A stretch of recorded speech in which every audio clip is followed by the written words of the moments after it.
şeyle. Çok şey bunu da yap. Ay. Öyle mi? Al başladı. At başladı değil mi? Öyle.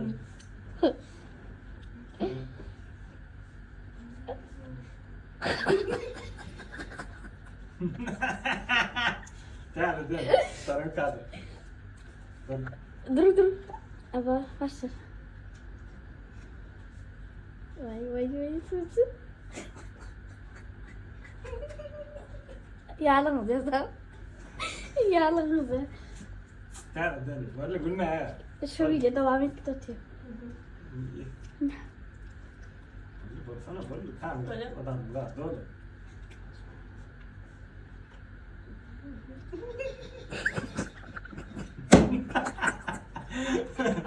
Hadi aaa iyi. Hadi abi. Ya bakayım ne diyorsun? Ben satacağım. Az. Böyle yok işte mi çarşafı? Vallahi.